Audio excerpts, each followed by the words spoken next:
सरकार की, बोली सदगुरु महाराज की। और मैं दिवाकर पांडे बाबा के दरबार में तुच्छ सेवक, मैं उसके लायक भी नहीं था। बाबा की कृपा और मेरे सदगुरु के आशीर्वाद से मुझे सेवा मिली। और कुछ साल पहले जब मैं इस दरबार को नहीं जानता था और भटक रहा था इधर उधर, लोगों से पूछता था, कोई सजेशन नहीं था। हमारी फैमिली, हमारी मम्मी मेरी इतनी बीमार रहती थी, 6 साल दवा चली उनकी, कोई फायदा नहीं हुआ। और वो किस तरीके से रहती थी कुछ नहीं समझ में आता था। हम, पापा, हमारे भाई बस केवल दिन भर रोते रहते थे, कुछ नहीं होता था, कोई सॉल्यूशन नहीं निकलता था। और मेडिकल कॉलेज में न्यूरोलॉजी में उनकी दवा चलती थी, पर उसका भी कोई लाभ नहीं मिलता था। परंतु एक आंटी हमारे घर के बगल में रहती हैं, शोभा तिवारी जी, और हमारे घर में खूब कलह होती थी। पता नहीं किस तरीके के संकट आ रखे थे, कुछ नहीं समझ में आता था। बस यही होता था, एक आखिरी आत्महत्या की सोच आती थी कि इस जीवन में जीना बेकार है। तो उन्होंने इस दरबार का पता बताया और 28 फरवरी 2009 दिन शनिवार को मैं मम्मी को ऐसे ही सब्जी लेने के बहाने आया। मम्मी ने बोला चलो, परंतु मेरी बुद्धि इतनी भ्रष्ट थी कि मैं नहीं आ रहा था। और बाबा की कृपा ऐसे हुई, आया उनके साथ जबरदस्ती और बाबा के चरणों में शीश झुकाया। और जिस समय उनका सजदा किया, उनका दीदार किया, उस समय मेरे सारे संकट दूर हो गए और सदगुरु महाराज से मिला उस दिन।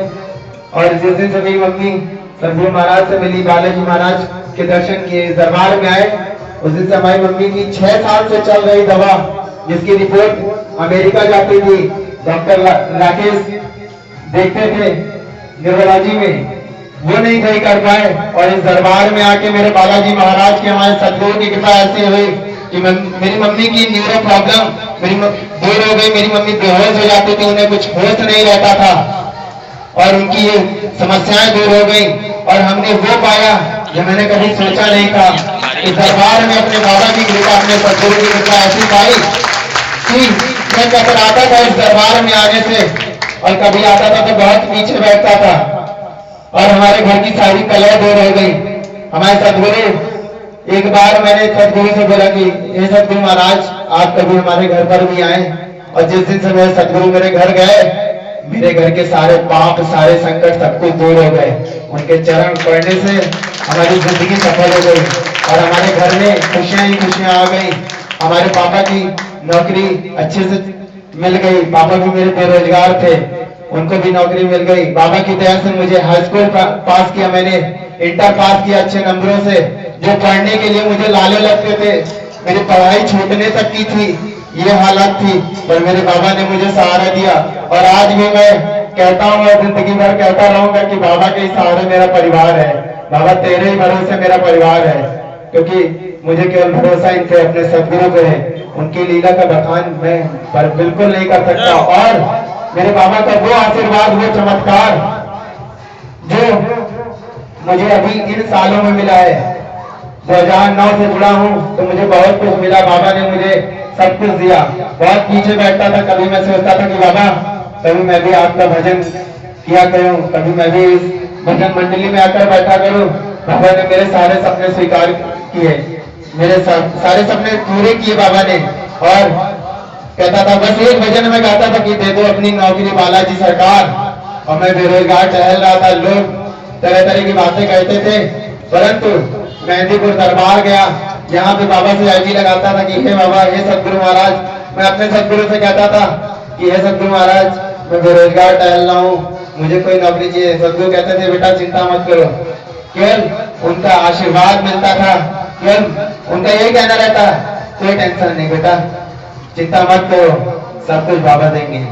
और बाबा ने ऐसा दिया कि उसका बखान, किसी अननोन व्यक्ति का फोन सलील भैया के सामने 1 बजे रात में आता है और वो कहता है कि दिवाकर जी, आपको इस कंपनी में जॉब दी जाती है, आप कल ज्वाइन करिए आके। बहुत बढ़िया। मैं बेरोजगार टहल रहा था, बाबा ने मुझे ऐसा आशीर्वाद दिया, ऐसी नौकरी दी आज मैं भी खुश हूँ और मेरा परिवार खुश है बाबा की वजह से, मेरे सदगुरु की कृपा से। और एक और अनहोनी ऐसी थी कि अभी नवरात्र में मैं प्रोग्राम करके लौट रहा था। मैं प्रोग्राम करके लौट रहा था सीतापुर रोड से, मुझे आगरा जाना था ऑफिस के काम से। पर एक दिन पहले मैं आया सदगुरु से मिलने। हमारे सदगुरु जी महाराज के लड़के की तबीयत खराब थी। मैं गया हॉस्पिटल में, सदगुरु से मिला, उनका आशीर्वाद लिया। और जब मैं गया तो सीतापुर रोड से लौट कर आ रहा था, ऐसा एक्सीडेंट हुआ मेरा, मेरी आंखें बंद हो गई, मुझे कुछ नजर नहीं आ रहा था और सामने गाड़ी थी। ऐसा लगा कि मेरी खोपड़ी जमीन में गिरने के बाद लगती है अगर हेलमेट ना होता। अगर और जब मैं आंखें बंद करता हूं तो मेरे सदगुरु महाराज मुझे उठाते हैं, मेरे बालाजी महाराज आकर उठाते हैं। ये ऐसा था कि मैं सोचता था आज मैं आपके सामने अगर अपने सदगुरु की महिमा का बखान कर रहा हूं तो मैं यहाँ ना आता। वो कहते दिवाकर नहीं है, परंतु बाबा ने मुझे इतना ऐसा आशीर्वाद दिया और आकर सदगुरु ने मुझे अपने गले लगाया। और जब मैं आगे बोलता हूँ ये कोई बनावटी नहीं है, ये सत्य की घटना है। जब मुझे किसी ने सहारा नहीं दिया, मैं सदगुरु ने सहारा दिया और हेलमेट उतारा। मैंने सोचा कि मेरी खोपड़ी गई, पर एकदम मैं सेफ था। मेरी गाड़ी अच्छी तरीके से टूट गई थी, परंतु मेरे को कुछ नहीं हुआ। ये मेरे बाबा का, मेरे गुरु का आशीर्वाद है। और हमेशा कहा है, कहता रहूंगा कि बाबा तेरे ही भरोसे मेरा परिवार है और सदगुरु की कृपा बस इसी तरह हम सभी पर बरसती रहे, हम सभी का परिवार हंसता खेलता रहे। अपने चरणों का दास बना रखें, अपने चरणों का सेवादार बनाए रखें, बस यही फरियाद बाबा से रहती है। और बाबा से बस एक रिक्वेस्ट और है कि बाबा मेरे अंदर कभी अहम मत आने देना, बाबा अहम मत आने देना। ये उद्बोधन एक ऐसे भक्त का जो दिल से प्यार करता है, दिल से चाहता है बालाजी महाराज को, पूज्य सदगुरुदेव महाराज को। ऐसा प्यार, ऐसा जज्बा हर भक्त के अंदर होना चाहिए। और मिलेगा कैसे नहीं, झोली फैलाइए, इच्छा शक्ति को बढ़ाइए, बाबा तुरंत देते हैं।